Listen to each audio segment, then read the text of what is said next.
5년 전 저는 직장을 잃었어요. 말이 좋아 구조조정이지 사실상 저를 내쫓으려는 사측의 장깨나 다름이 없었어요. 이대로는 못 나갑니다. 지금 뭐 하자는 거야? 이 정도였으면 할 만큼 했잖아. 해결된 게 하나도 없잖아요. 자네는 우리랑 안 맞아. 이제 그만 버텨.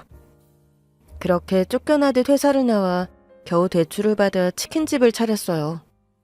처음에는 그저 먹고 살려고 차린 가게였지만 좋은 점이 있더라고요. 그래도 제가 사장이라 가끔은 좋은 일을 할 수 있었다는 거예요. 그날도 가게 문을 닫으려고 마감 준비를 시작하는데 밖에서 웬 할머니가 서성거리시더라고요. 저는 문을 열고 밖으로 나갔어요. 어머니, 치킨 사러 오셨어요? 에? 아, 그게 손주 생일인데 10,000원밖에 없어서요. 10,000원어치만 주실 수 있어요? 아, 그러셨어요? 잠깐 들어오세요. 마침 치킨이 좀 남아서요. 치킨이 남았다는 말은 거짓말이었어요. 다 팔고 남은 치킨은 한 마리도 없었지만 저는 냉큼 들어가 아직 식지 않은 튀김기계를 다시 작동시켰어요. 데워드릴게요. 그냥 주셔도 되는데 감사합니다. 저는 빠른 손놀림으로 치킨을 데운 뒤 2마리를 포장했어요. 여기요. 치킨을 내밀자 할머니께서 당황한 듯 저를 보시더라고요. 이거 2마리 같은데. 돈 안 내셔도 됩니다. 손주분 생일이라면서요. 제가 선물할게요. 저 지금 가게 문 닫을 건데 같이 나가실까요? 그래도 이 돈이라도. 할머니, 저도 돈 좋아하는데요. 오늘은 그냥 선물하고 싶어서 그래요. 치킨 장사하면서 이런 순간이 저한테는 가장 뿌듯한 순간이거든요. 할머니랑 같이 걷는데 계속 어쩔 줄 몰라 하시더라고요. 혹시 집이 어디쯤이세요? 금방 도착해요. 저 앞 골목으로 가면 있어요. 아, 그래요? 그러면 제가 같이 가도 될까요? 종일 장사하시고 피곤하지 않으세요? 피곤해도 이 정도는 할 수 있죠. 음료수도 큰 것도 주셨네요. 어머니, 저기 잠깐 들렀다 갈까요? 마침 동네 제과점이 아직 문을 안 닫았더라고요. 들러서 초코 케이크를 하나 샀어요. 옆에서 할머니가 또 어쩔 줄 몰라 하시더라고요. 혹시 그것도? 네, 손주분 선물이요. 제가 괜히 치킨집에 갔나 봐요. 우리 애가 치킨집 지나갈 때마다 자꾸 먹고 싶다고 해서 용기를 내서 간 건데. 용기 내서 잘 오셨어요. 저 감사하게도 치킨 많이 팔아요. 2마리 덤으로 드린다고 아무 손해 없어요. 기분만 좋은걸요? 치킨만 주셔도 감지덕지한데. 앞으로도 혹시 손자분이 치킨 먹고 싶다고 하면 오세요. 오늘은 생일이니까 특별히 2마리고 다음에는 1마리씩 드릴게요. 그러면 좀 덜 부담스러우시죠? 할머니가 머쓱하게 웃으시더라고요. 할머니의 허름한 집 앞에 도착했을 때 저는 할 말을 잃고 말았습니다. 치킨 2마리와 케이크가 과연 위로가 될까 싶을 정도로 낡은 집이더라고요. 그래도 씩씩하게 말했어요. 제가 들어가서 같이 생일 축하 노래도 부르고 가도 될까요? 불편하시면 여기서 돌아가고요. 우리 애가 사람을 좋아하긴 하는데 좋아하긴 할 거예요. 그러면 제가 노래만 불러주고 가겠습니다. 이렇게 고마울 수가. 늘 멀리서 치킨 튀기시는 것만 봤지 이렇게 좋은 분일 줄 몰랐어요. 저도 늘 도움받으며 사니까요. 사람 사는 게 다른 거잖아요.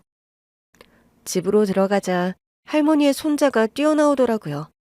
할머니! 뛰어나오다 말고 저를 보고 놀라기에 소개를 하려고 했어요. 그런데 치킨집 아저씨다. 날 알아? 치킨집에서 봤어요.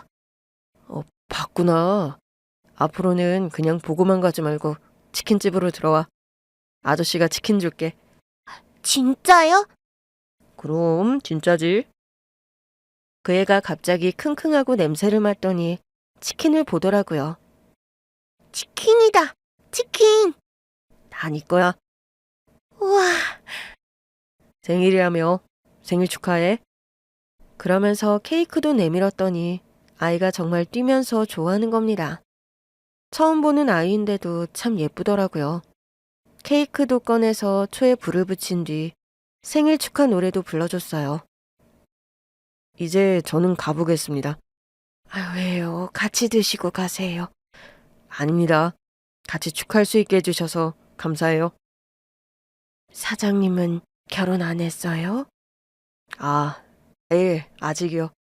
먹고 사느라 바빴네요. 그러셨구나. 좋은 분 만날 거예요. 사람이 이렇게 좋으니까. 그렇게 인사를 하고 나오려던 그때였어요.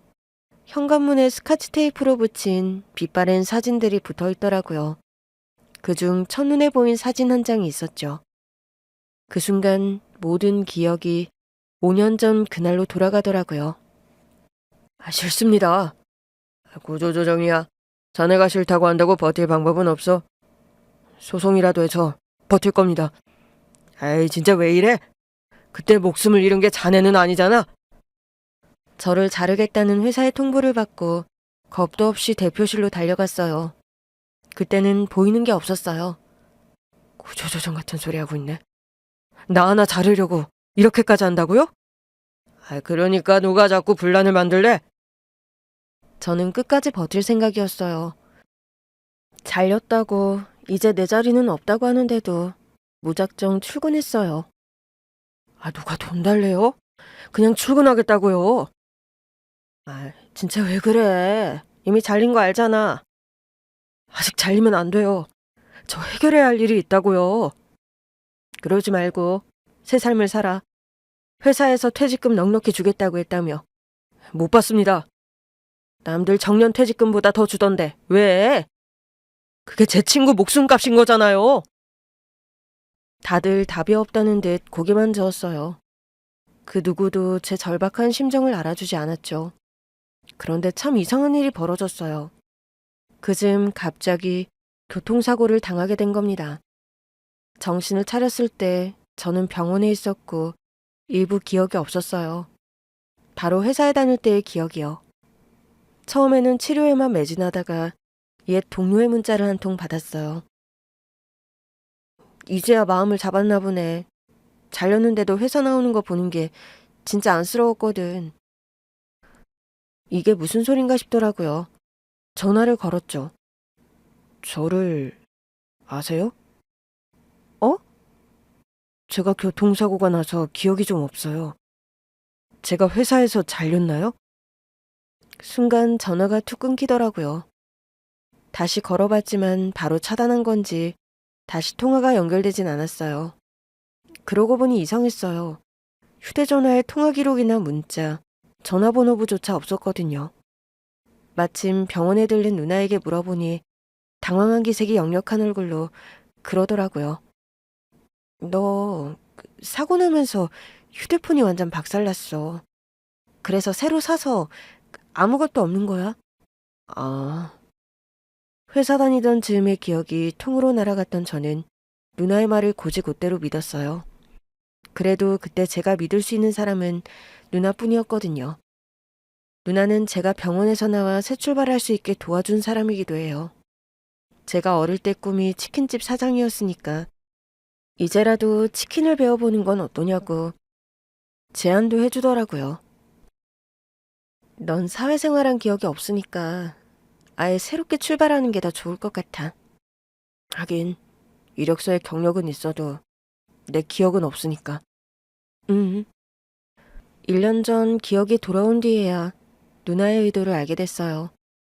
뒤늦게 알아보니 회사에서 이미 제 소문을 나쁘게 내둔 상태였고 취업한다고 해서 취업이 될 리가 없었겠더라고요.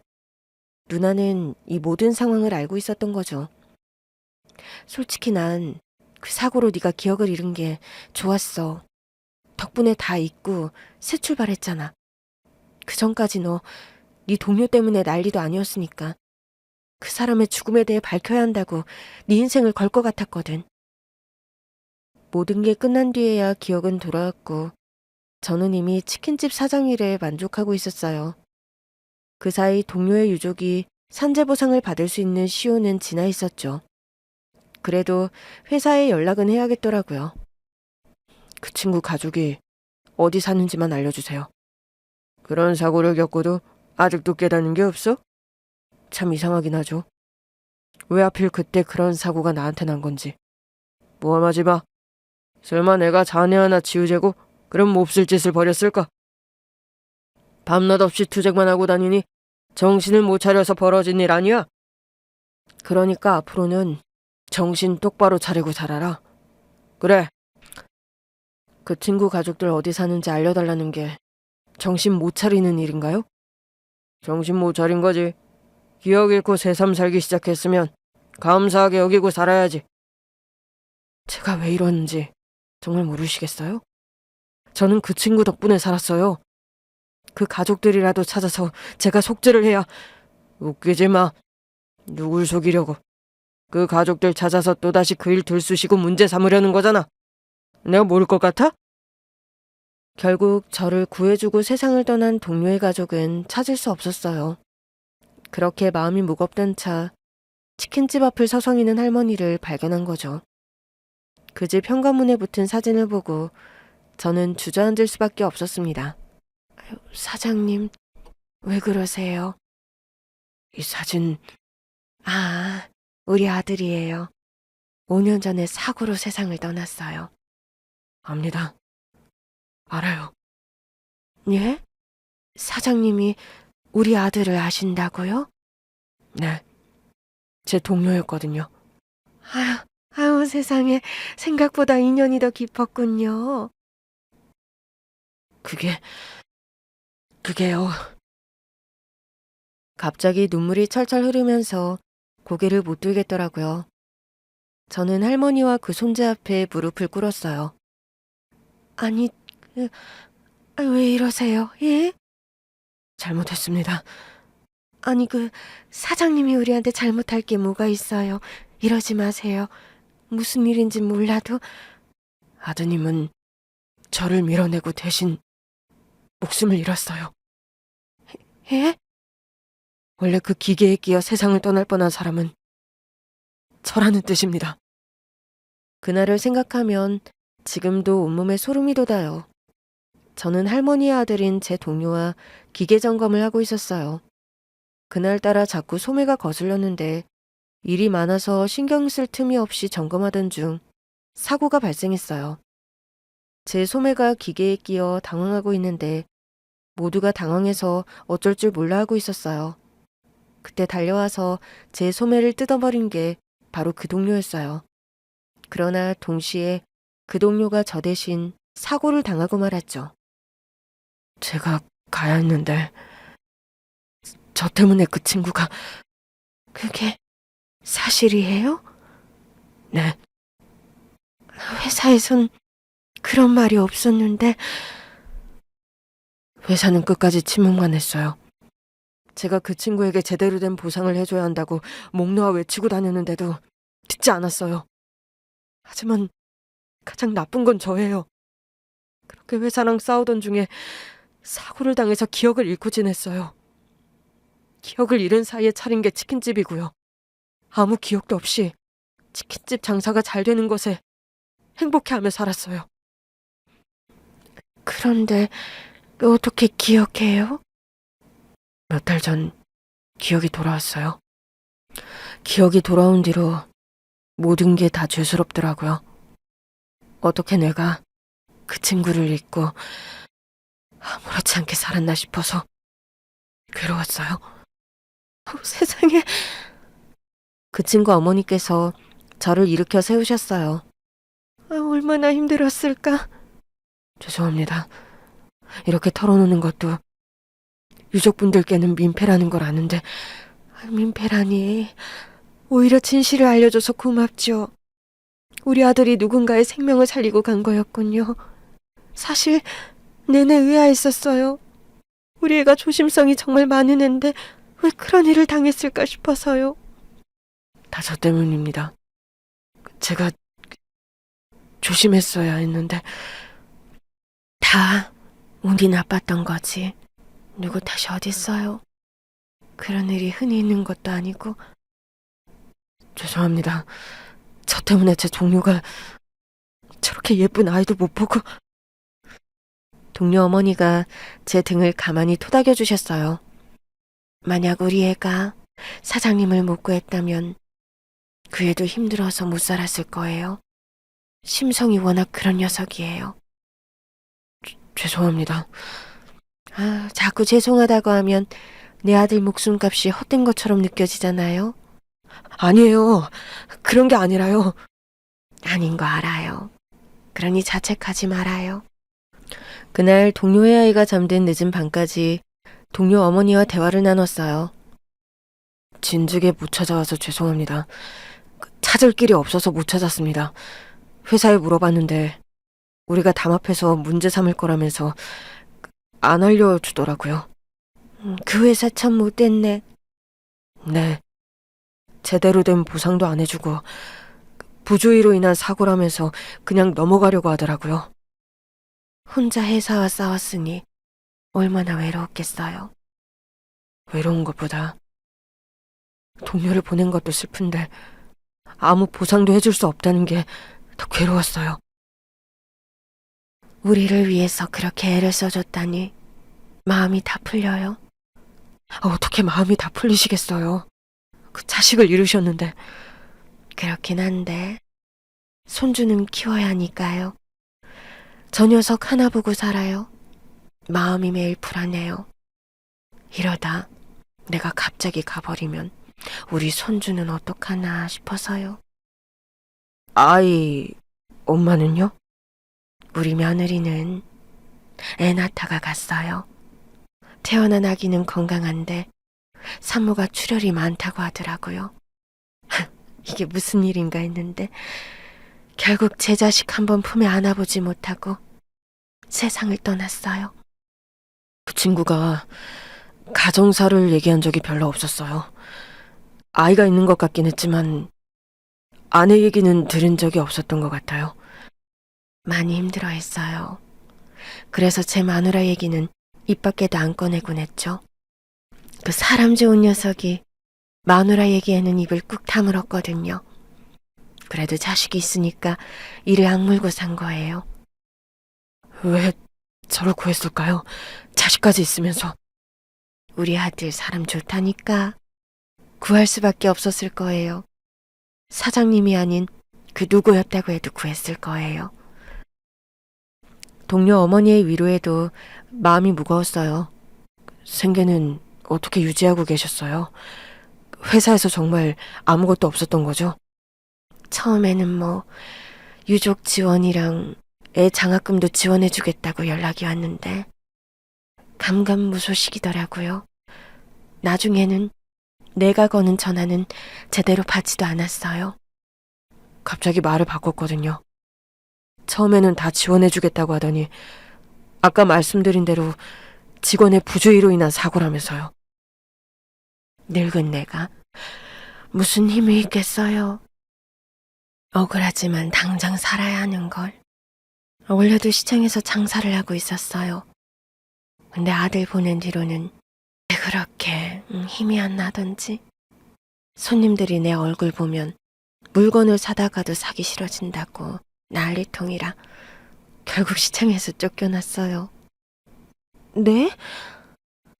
그 이후로는 닥치는 대로 소일거리 하면서 혼자 손주를 키웠죠.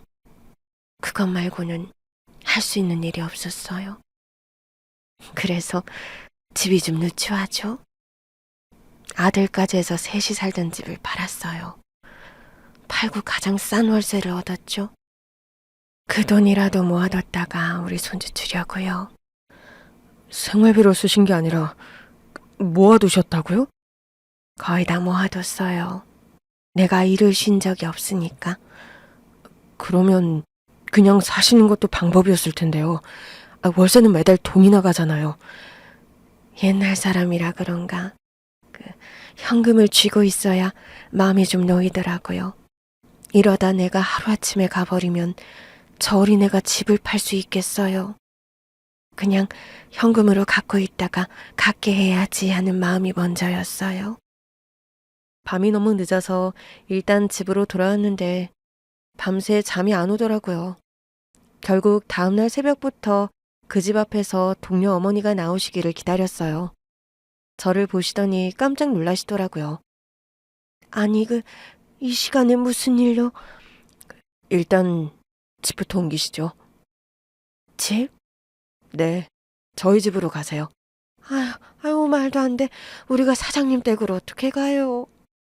저 결혼할 사람 있어요. 마련해둔 신혼집이 있는데 저는 그 집으로 가면 돼요. 여자친구도 동의해줬고요. 아유, 아니에요. 우리가 어떻게... 제가 잠이 안 와서 그래요. 아니, 왜요? 죄책감 느끼지 말라니까. 어머님이랑 손주분을 이 집에 두고 저 혼자만 안락한 집에서 자려고 하니까 잠이 안 와요. 제발 저 좀 살려주세요. 아유, 참. 사람이 이렇게 양심적이면 어떻게 살아요? 하긴 그러니 치킨 10,000원어치만 달란 사람한테 치킨 2마리에 케이크까지 얹어줬겠지. 제 경영 철학이요. 돈 없어서 굶는 사람은 없게 하자였어요. 기억이 없는 때였는데도 누군가를 도와야 한다는 의무감이 있었던 것 같아요. 제가 아드님 덕분에 목숨을 건졌잖아요. 그래서였나 봐요. 저도 타인에게 조금이라도 도움이 되는 삶을 살고 싶었어요. 착하게 잘 살았네요. 그거면 됐지. 우리 아들도 뭐 바라고 그런 것도 아닐 텐데. 일단 저희 집으로 가시죠. 아이가 살기에 좋은 환경은 아니잖아요. 그건 내 능력 부족이라 그런 거예요. 사장님 탓이 아니에요. 지금 어디 가세요? 쓰레기 줍는 일 하러 가요. 매일 몇 시간씩 하고 있거든. 그러면 오늘은 제가 아이를 좀 돌봐도 될까요? 우리 애를? 네. 동료 어머니가 일을 하러 가신 뒤 저는 조심스럽게 집 안으로 들어갔어요. 아이가 잠들어 있더라고요. 방 한쪽에 아이 할머니가 차려두신 아침상이 보였어요. 메모지에 투박한 글씨체로 이렇게 적혀 있더라고요. 아가, 아침 먹고 세수하고 옷 입고 유치원 차 꼭 타거라. 어른도 없이 혼자 유치원에 가고 또 혼자 집으로 돌아왔을 아이를 생각하니 갑자기 가슴이 아프더라고요. 아이가 깨길 기다리고 있었는데 알람이 울리자마자 아이가 자리에서 벌떡 일어나더라고요. 보통 아이들은 어른들이 깨워도 잘 못 일어나잖아요. 몸에 얼마나 배어있으면 저렇게 벌떡벌떡 일어날까 싶더라고요. 잠에서 깬 아이가 저를 발견했어요. 치킨집 아저씨. 잘 잤어? 아저씨가 우리 집에 왜 있어요? 할머니께 허락받았어. 오늘은 유치원 안 가고 아저씨랑 노는 거 어때? 할머니가 낯선 사람 따라가지 말랬는데. 그러면 같이 유치원 가서 물어볼까? 할머니가 전화해서 오늘은 유치원 안 가도 된다고 하셨는지? 저는 아이와 함께 유치원으로 갔고 유치원 선생님이 아이에게 사실을 알려주셨어요. 오늘 아빠 친구분이 우리 준이랑 놀아주신다고 했다던데? 아빠 친구라는 말에 저도 모르게 울컥했던 것 같아요. 겨우 울음을 삼키고 있는데 아이가 그제야 환하게 웃으며 제 손을 잡더라고요. 저는 아이를 데리고 놀이공원도 가고 아이가 먹고 싶다는 돈가스도 사줬어요. 정신없이 놀다 보니 어느새 저녁 시간이더라고요. 오늘 어땠어? 진짜 재밌었어요. 보통 유치원 끝나고 집에 가면 뭐해? 할머니 올 때까지 기다려요. 할머니는 언제 오시는데? 저랑 저녁밥 먹고 또 나가서 일하세요. 그렇구나. 할머니가 기다리겠다. 집에 얼른 갈까? 그러나 제 질문에 아이는 선뜻 대답하지 못하고 주변을 둘러봤어요. 아직 많이 아쉬운 눈치더라고요. 다음에 또 올까? 진짜요?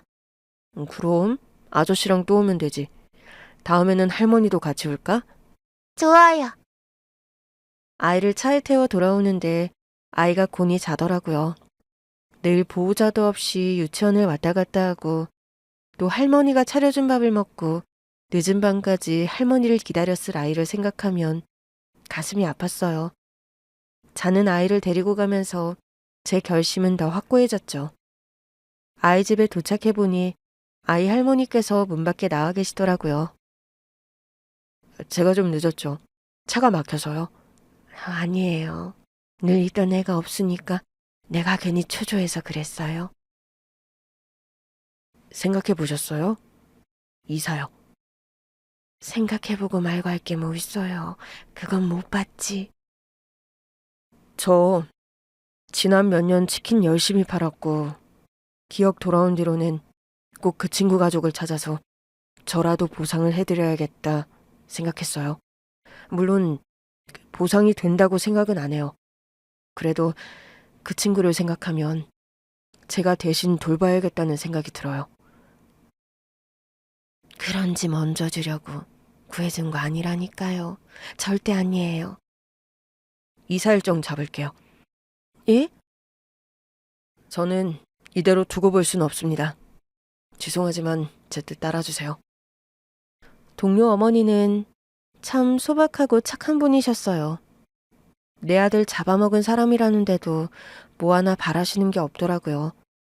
결국 제가 주도해서 이사를 진행했죠. 이사를 하면 분명 아이가 좋아할 거라고 생각했는데 그 친구 어머니가 더 좋아하시더라고요. 아유, 세상에 내가 이런 집에서 살아도 되나? 좋은 집도 아닌데요. 좋은 집이죠. 열심히 치킨 팔아서 산 집일 거 아니에요. 사장님, 그러면 그 월세라도 내게 해주세요. 전에 내던 만큼이라도. 못 받습니다. 행여 받더라도 차곡차곡 저금해서 돌려드릴 거예요. 그러니까 저한테 주실 돈으로 저금 더 하세요. 그래도 미안해서. 도배랑 장판도 새로 했고 쓰실만은 할 거예요. 제가 나중에 돈 더 많이 벌면 집 한 채 꼭 해드릴게요. 아유, 무슨 소리예요. 나 그런 거 필요 없어요. 그저 나 떠나고도 우리 손자만 잘 살 수 있으면 돼요. 그것도 걱정하지 마세요. 우리 손자 돌봐주게요? 저는 미소를 지어 보였어요. 아무 걱정도 하지 마시고 오늘은 푹 좀 쉬세요. 가구도 필요하실 것 같은 것들만 들여놨는데 더 필요한 거 있으면 말씀해 주세요. 아유, 이미 충분한걸요. 이걸 다 샀어요? 나는 그 쓰시던 건 줄 알았네. TV 빼고는 다 샀습니다. 정말 지낼 때는 있는 거예요? 네, 저 정말 결혼해요. 신혼집으로 가서 지내다가 결혼하려고요. 결혼하려면 돈도 많이 들 텐데 이런 신세를 져서 어쩌나. 어머님이 편하게 살아주시는 게 저를 위한 가장 큰 선물입니다. 그리고 불편해하지 않고 받아주신 것도 감사해요. 아유, 사장님이 왜 불편하겠어요. 저만 아니었으면 아드님이 사셨을 테니까요. 말했죠. 사장님이 잘못됐어도 우리 아들은 못 살았을 거예요. 그 녀석은 자기가 원하는 일을 하고 간 거예요. 동료를 생각하면 자꾸 눈물이 났어요. 그러자 동료 어머니가 말씀하셨어요. 아유, 아무래도 안 되겠네. 내가 새집에 들어온 기념으로 밥 좀 해줘야겠어요. 네? 장을 좀 봐두긴 했는데 제가 해드려야죠. 아유, 종일 부엌에서 치킨 튀길 텐데 밥은 무슨. 내가 해줄게요. 좀 앉아 있어요. 아, 곧 우리 애 올 시간인데. 제가 데리러 갈까요? 여기로 주소를 알려주긴 했는데 유치원 차가 잘 오겠죠? 제가 나가볼게요. 나가서 기다렸더니 얼마 안가 할머니 손자가 차에서 내리더라고요. 안녕? 아저씨, 그래도 그간 자주 봤다고 달려와 제 품에 안기더라고요. 저는 아이를 번쩍 안아들고 집으로 향했어요. 우와, 여기가 진짜 우리 집이에요?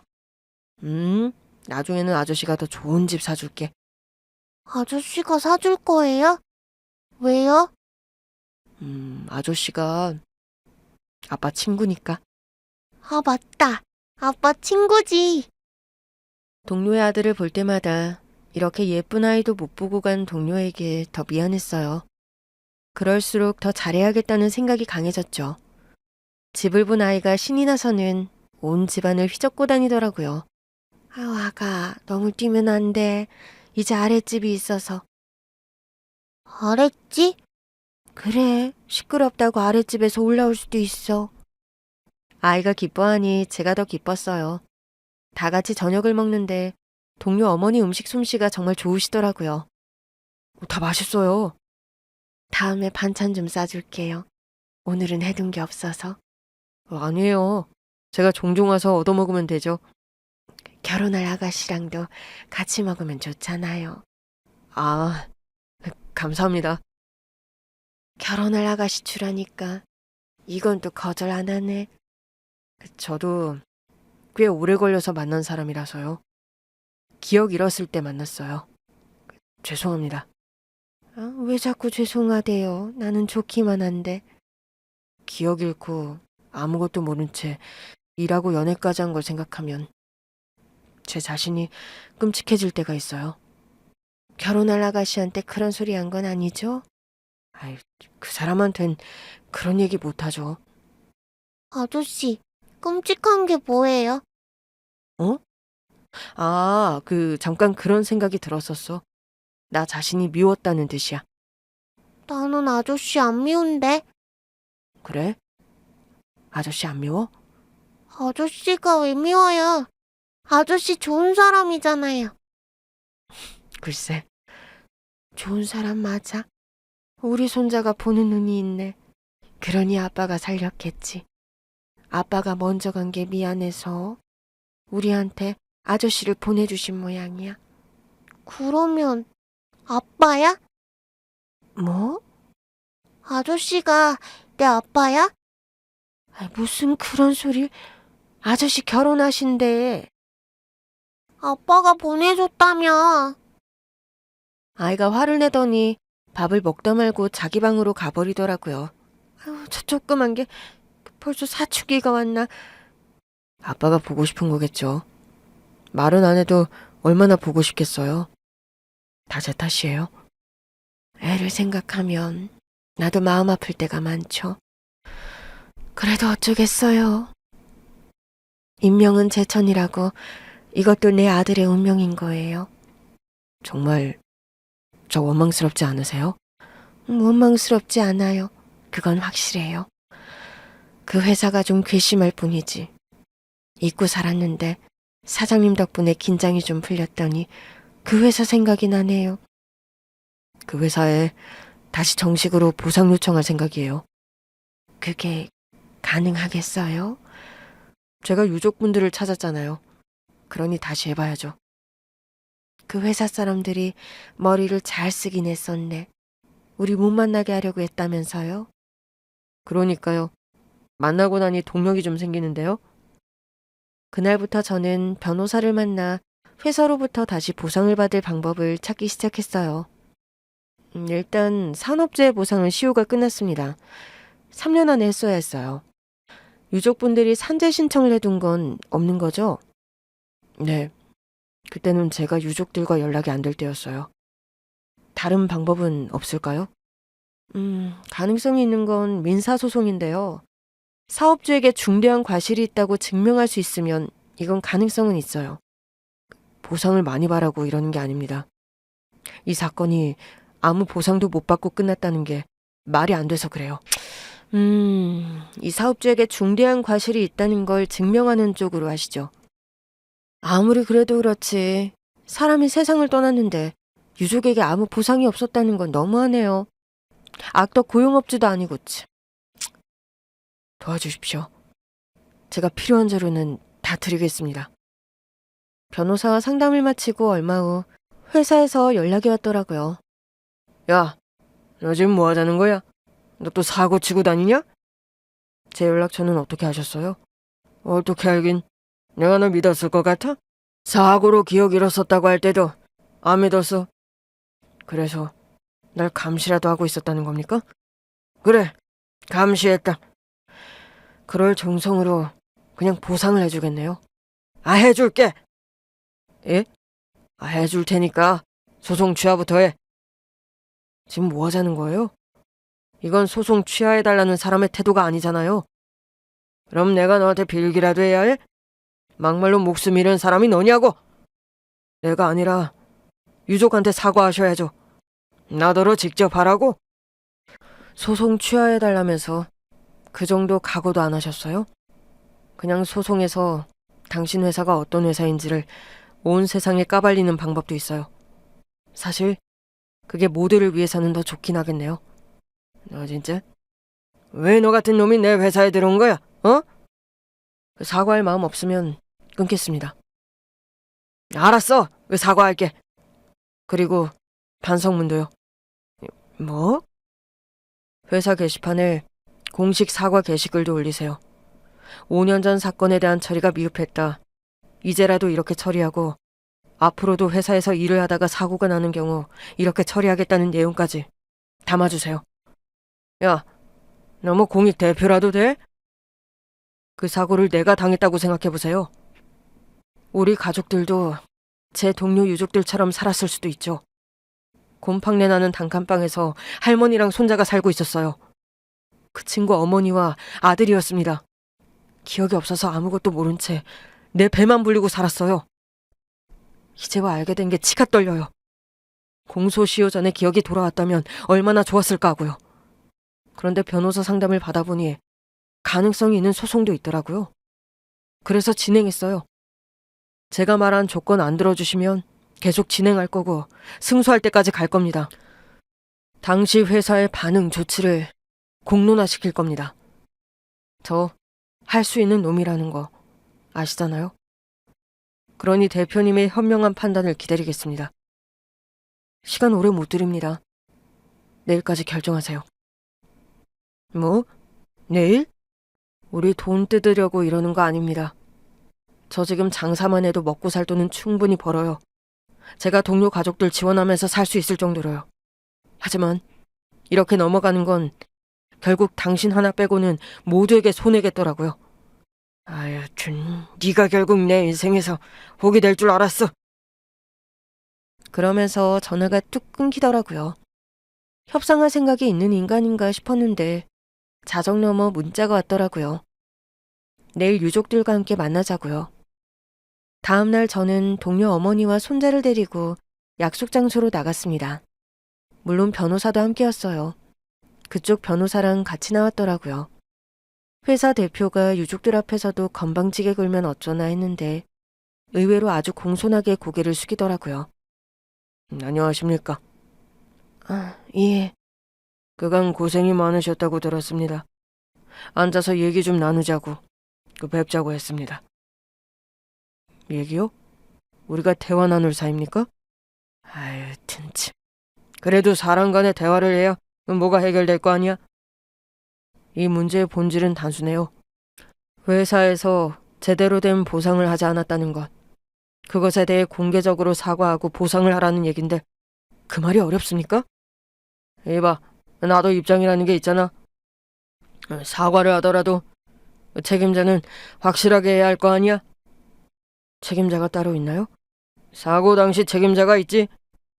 그 책임자의 책임자, 또 그 책임자의 책임자로 계속 올라가다 보면 결국 누가 나오는데요? 대표가 대답하지 못하더라고요. 결국 회사 안에서 벌어지는 모든 일의 최종 책임자는 대표님이세요. 그래서 대표 자리에 앉아 계신 거고요.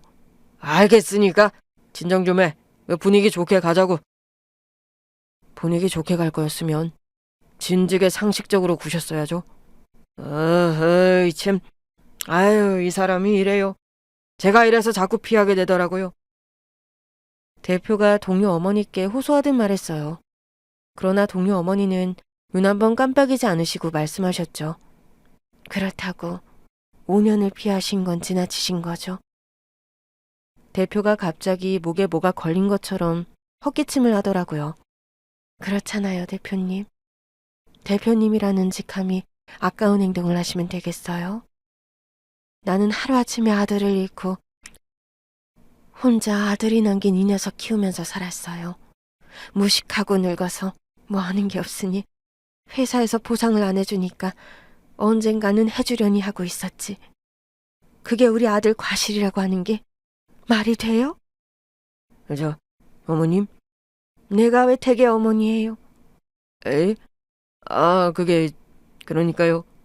기계에는 아무 문제가 없었습니다. 사실 소송을 건다고 해도 우리 회사에서 잘못한 게 아니기 때문에 승소하실 가능성이 없어요. 그런데 왜 보자고 하셨어요? 그러면 그냥 소송하시면 되지. 에?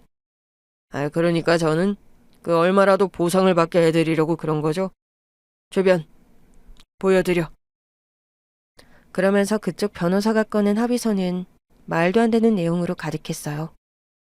보상금이 입금되는 즉시 이 일은 향후 절대 항고한다. 잠깐만요. 제가 공개 사과를 요구했을 텐데요. 그러니까 대표님은 그건 어렵다는 입장이십니다. 적절한 보상을 받으시고 항고하는 걸로 갈무리 짓고 싶어 하세요. 순간 솔직히 고민됐어요. 그쪽의 주장도 일리는 있었어요. 소송한다고 해서 승소할 가능성이 높은 건 아니었죠. 그러느니 유족을 위해 돈이라도 받는 게 맞지 않을까 싶던 그때였어요. 아니요. 나는 돈 안 받더라도 회사에 공식 사과를 요청합니다. 예? 그 돈 안 받고도 5년 살았어요. 그걸로 입 다물게 할 거면 5년 전에 하셨어야지. 그때는 늙은 몸으로 손자 키우며 살 자신이 없어서 어쩌면 돈 주면 입 다물었을 수도 있어요. 근데 내가 5년을 이 악물고 살아보니 돈이 전부는 아니더라고요. 내 아들의 사고를 가슴 아파하면서 우리한테 자기 집을 내준 사람도 있어요. 내 아들이 자기를 구하고 떠났다고 하더군요. 내 아들은 그냥 그 상황에서 자기가 할 수 있는 일을 한 거잖아요. 근데 왜 그걸 살아남은 사람이 미안해해야 합니까? 그리고 기계에 아무 문제가 없었다고요? 그건 앞으로 조사해보면 나오겠죠. 입만 나물거리지 말고 증거를 가져오세요. 생각지도 못한 동료 어머니의 능변에 저부터가 눈이 휘둥그레졌어요. 대표도 놀라는 눈치더라고요. 아니, 이렇게 말씀을 잘하시면서 지금껏 어떻게 참고 사셨어요? 지금은 내 편이 생겼잖아요. 예? 여기 우리 치킨집 사장님이 내 편이잖아요. 그때는 어린 손자랑 나 하나였지만 이제는 잘 돼도 잘 안 돼도 내 편이 있으니까 용기가 생기네요. 그래서 결국 원하시는 게 돈보다 공개 사과라는 겁니까? 예. 동료 어머니의 단호한 결단에 대표는 잠깐 변호사랑 상의를 좀 하겠다며 자리를 비웠어요. 저는 동료 어머니께 엄지를 들어보였습니다. 우리 측 변호사도요. 변호사 하셔도 되겠어요. 뻔뻔하게 나오니까 나도 모르게 화가 나서 그만. 그래도 돈은 받으셔야죠. 받으면 좋긴 한데 원래 저런 인간들 주머니 잘 안 열려요. 그러니 사과라도 제대로 받아야지. 변호사인 저보다 더 잘하시네요. 그래도 받아야죠. 보니까 기계에 결함이 있었던 것 같아요. 눈치가 그래요. 그런 것 같죠? 네. 자기들도 알아볼 거 다 알아봤을 텐데 문제가 있으니 그 밤중에 급히 만나서 합의하자는 소리를 했겠죠? 좀 더 밀어붙여 볼까요? 저는 제 동료 유족들한테 보상금도 꼭 받게 해주고 싶거든요. 해보시죠. 이미 겁먹은 것 같아요. 변호사와 대화를 마치고 돌아온 대표는 결국 고개를 숙였어요. 제가 잘못했습니다. 사과문 올리고 보상금 드릴 테니까 소송만 취하해 주십시오. 갑자기 왜 이러세요? 변호사가 그러던가요? 보상 안 해주고 악덕업주로 소문나는 것보다는 보상해주고 이제라도 양심적으로군 업주가 되는 게 낫다고요? 너 왜 자꾸 끼는 거야? 어? 우리 아들 대신입니다. 대표가 저한테 뭐라고 하니까 친구 어머님이 제 편을 들어주시더라고요. 예? 내 아들 같은 사람이에요. 함부로 말하지 마세요. 그리고 그 사고로 뭐라고 하지. 그래, 그 정신. 이 사람도 정신적인 피해를 본 사람이에요. 사실은 보상받아야 하는 건 이 사람도 마찬가지라고요. 아니, 그건 좀... 그러니까 주제 파악하라는 거잖아요. 누구 앞에서 큰 소리야? 돈도 많으면서 자기 회사를 위해 일하다 간 사람한테 보상도 안 하는 사람이 어떻게 대표일 수 있어요? 우리 아들이 이런 대표 밑에서 일하는 줄 알았으면 진즉에 관두게 했을 겁니다. 그날 바로 회사에 사과문이 올라왔고 보상금도 입금이 되더라고요. 어머나, 정말 돈이 들어왔네. 당연히 들어와야죠. 사과문도 올렸더라고요. 보실래요? 황당하게도 대표 이름이 아니라 회사 입장인 것처럼 사과문을 올렸더라고요. 변호사에게 연락해서 이걸 어떻게 해야 하느냐 물으니 변호사가 그랬어요. 그냥 두시죠. 마지막 자존심인 것 같은데. 어쨌든 회사 차원에서 공식적으로 사과한 것도 맞고 보상금도 협의한 대로 들어왔다면서요. 사실상 우리가 이긴 겁니다. 그렇겠죠? 네, 수고 많으셨어요. 변호사님도요. 전화를 끊고 동료 어머니를 보는데 통장을 끌어안고 울고 계시더라고요. 어머니, 괜찮으세요? 나도 참 주책이네. 미안해요. 이게 내 아들 목숨값이라고 생각하니까 갑자기 가슴이 너무 아파서 5년 전에도 이렇게는 안 울었는데 갑자기 가슴에 꽉 막혀있던 게 탁 터지면서 눈물이 나네. 힘드셨을 거예요. 알죠? 미안해요. 이런 모습 보고 또 죄책감 느끼지 말아요. 그냥 자식이란 부모는 늘 마음에 눈물이 꽉 차 있어. 네. 우리 사장님 덕분에 이제야 내 아들이 한을 푸는 것 같아요. 그러면요. 응?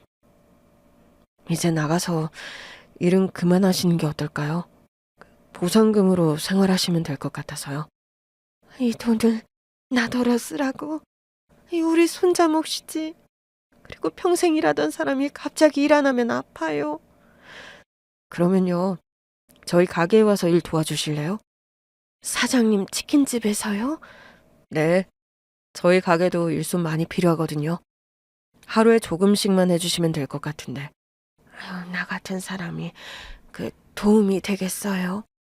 많이 되죠.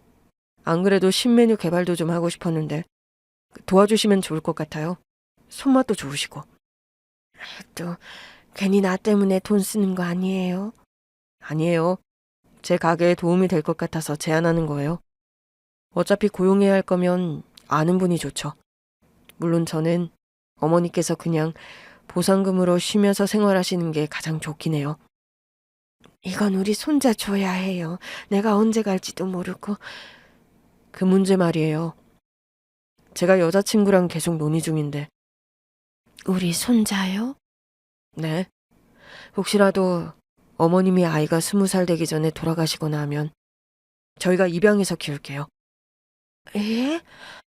여자친구도 좋다고 했어요. 제가 직장에서 목숨 잃을 뻔한 얘기를 최근에 듣더니 몹시 화를 냈거든요. 무슨 그런 회사가 다 있냐고. 어떻게 보상을 안 해주냐고요. 그래서 제가 어머님이랑 아이 얘기도 했어요. 어머님이 언제 돌아가실지 몰라서 늘 전전긍긍하신다고요.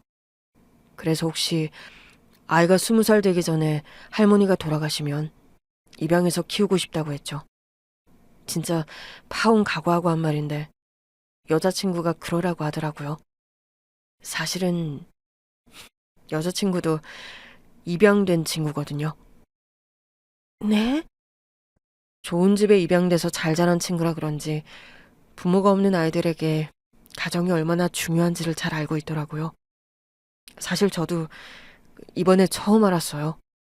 제가 조심스럽게 입양 얘기를 꺼냈더니 자기 얘기를 처음으로 들려주더라고요. 사실은 자기도 우리 아이를 낳더라도 한 명 정도는 입양하고 싶은 마음이 있었대요. 세상에 이렇게 고마울 수가. 그래도 오래오래 아이 곁에 있어주세요. 돌아가셔도 저희가 돌보면서 살 거니까 걱정하지 마시고요. 동료 어머니께서 감격한 듯 제 손을 잡으셨어요. 정말 우리한테는 은인이에요. 은인이 아니라 원수겠죠. 아니, 절대 아니에요. 은인이에요. 우리 아들은 자기 선택을 한 거고 사실 외면하고 살았어도 그만이었잖아요. 솔직히 대부분은 그러지 않아요? 죄송해요. 그러니까 이렇게 끝까지 미안해해주고 보상받게 해주고 자기도 보상을 해주니 이런 사람을 만난 우리가 복받은 거지. 우리 아들이 은인 될 사람을 살려주고 간 것 같아요. 저 때문에 그 오랜 시간을 고생하셨으면서. 이제 그 시간도 다 지나간 거지. 결국 지나갈 건 지나가더라고. 그날 이후 동료 어머니는 우리 가게에 와서 일을 돕기 시작하셨어요. 짧게만 하시라고 하는데도 몇 시간을 더 일찍 나오셔서는 가게 오픈 준비까지 다 도와주시더라고요. 어머니, 자꾸 이러시면 자를 거예요. 아, 왜? 나 힘 많아. 힘 있을 때 더 돕고 싶어서 그래. 제가 뭐 진짜 어머니 일 부려먹으려고 모셔온 줄 아세요? 그냥 메뉴 개발만 하시면 된다니까요. 아, 눈앞에 일거리가 보이는데 어떻게 모르는 척을 해. 아, 어머니, 그래도 무리하시면 안 돼요. 메뉴 개발도 하고 있어. 먹어볼래? 벌써 됐다고요? 동료 어머니는 손이 정말 빠르셨어요. 평생을 부지런하게 살아오신 티가 나더라고요. 메뉴 개발 또한 성공적이었어요. 새 메뉴를 개발하면서 가게 매출이 2배로 뛰더라고요. 어머니, 보너스 드릴게요. 아유, 내 재능이 여기 있었네. 잘 팔리니까 내 자식 같아. 메뉴 개발에 성공하면서 동료 어머니는 더 신이 나서 일을 하고 계세요. 물론 그러다 저는 곧 결혼할 제 여자친구한테도 자주 잔소리를 들으시죠. 어머니, 왜 아직도 가게에 계세요? 어? 아니, 오늘은 애가 친구 생일 파티하러 간다고 해서 어우, 내가 못 살아. 자기, 어머니 허리 조심하셔야 한다고 했어, 안 했어? 내 말은 안 들으셔? 내가 안 간다고 한 거야. 내가 못 살아, 진짜. 얼른 앞치마부터 벗으세요. 애 오려면 아직 멀었는데. 애만 중요해요? 가서 씻고 좀 쉬셔야죠. 짧고 굵게 일하고 마실 거예요? 앞으로도 메뉴 개발 계속 하셔야죠. 아유, 알았어. 갈게. 모셔다 드릴게요. 나오세요. 그러면서 결국 집까지 모셔다 드리더라고요. 요즘은 여자친구랑 저랑 아이를 데리고 놀러 가기도 해요. 지금껏 엄마가 없어서 그런지 제 아이가 제 여자친구를 더 좋아하더라고요. 행여나 여자친구가 불편해하면 어쩌나 했는데 제 여자친구도 사랑이 많은 사람이더라고요. 아이랑 시간을 보내면 보낼수록 여자친구의 마음은 더 확고해지는 듯 했어요. 어머니한테 신뢰가 아니라면 그냥 우리가 입양하면 안 되나? 우리 혼인신고 하고 나서. 그냥 바로? 꼭 어릴 때 나 같아서 안쓰러워. 할머니가 계시긴 해도 부모 사랑을 못 느껴본 아이잖아. 여쭤는 볼게. 근데 자기도 좀 천천히. 천천히? 난 이미 한참 전에 결심했잖아. 그냥 시기를 당기자는 거지. 저보다 더 확고한 입양 의지를 가진 여자친구 덕분에 조만간 동료의 아이를 입양하게 될 것 같아요. 누구보다 아이 할머니가 좋아하시더라고요. 이제야 마음 놓고 살 수 있을 것 같다면서요. 그렇게 우리는 한 가족처럼 살고 있어요. 사실상 입양은 형식의 문제고 앞으로도 지금처럼 가족처럼 살아가게 되지 않을까 싶습니다.